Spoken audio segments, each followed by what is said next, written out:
Միանգամից իր բոլոր հարցերը լուծեց։ Կամ տարածքների դեր դառավ, կամ բաները փողերը ստացավ։ Չէ, Իսրայելը երբևէ միանգամից իր հարցերը չի լուծել։ 3 տարում ինչ է նկատում եք։ 48 թվին արդեն պետություն 1000 տարուց առաջ չէ՞ դա տևում։ 1897 թվականին Բազելի կոնֆերանսում սիոնիստները առաջին անգամ դրեցին պետության ստեղծելու մասին այսպես նպատակ եւ գաղափար, ինչ 3 տարում 50 տարի մինչև 1947 թվականի նոյեմբերի 29-ը մինչև ՄԱԿ-ի 242 որոշումը իրանք աշխատանք տարան, անցան 2 համաշխարհային պատերազմի միջից, տեսան հոլոկոստ, զրոյից համարյա, որ երկրում մարդ չկար, կես միլիոն եւ ավել բնակչություն տեղափոխեցին Իսրայել եւ պետություն ստեղծին, ոնց 3 տարի։ Այդ մարդիկ այդքան աշխատանք են արել, հա?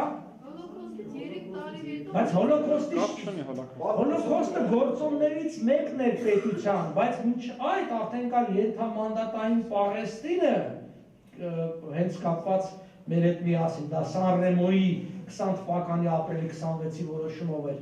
որի հիման վրա հրյաները սկսեցին մարդ տանել, ի տարբերություն մեզ, որ մենք ամեն ինչ անում ենք, որ մերոնք գնան Ռուսաստան, չէ, ուրախանում ենք, ասում ենք, այ Ռուսաստանը մեզ տվեց արտոնություն, որ մերոնք հեշտ կգնան։ Հրյաները հակառակն էին անում։ Իրենք հրյաների համար օտարության մեջ պրոբլեմ էին ստեղծում։ Այսօր մի անգամ տեսություն կա, որ անգամ հոլոկոստը դա հրյաների կողմից հրահրված բան էր, որովհետև ոչ մի նորմալ հրյա իր Գերմանիան ու Ֆրանսիան չէր թողի կարգին երկիրը, եւ այդ անապատների մեջ ապրել այդ հիմա է Իսրայելը բարեկեցիկ երկիր։ Դուք մոռանում եք, որ երկիրը բառից բուն իմաստով անապատի մեջ է ստեղծվել եւ ավազի վրա եւ համատարած պատերազմներ է մղել, այսինքն որ հրյան կգնա Փարիզից ապրելու Իսրայել։ Դրա համար իրանք ամեն ինչ անում են, որ օտարության մեջ հրյաներին վատ լինի, որ գան այդտեղ։ Մենք հակառակն ենք անում։ Մենք անում ենք, որ այլ համար օտարության մեջ լավ լինի, որ գնան։ Այսինքն ասում են հանգարց իրաց չնեղեն Ռուսաստանում, ամեն ինչ անեն, մյուստեղ չնեղեն, բանացին, ոնց որ մենք ու մեր նպատակն է աշխատուժ ապահովել Ռուսաստան։ Փոխանակական ստեղ վիճակը լավացնենք, որ մարդը չգնա,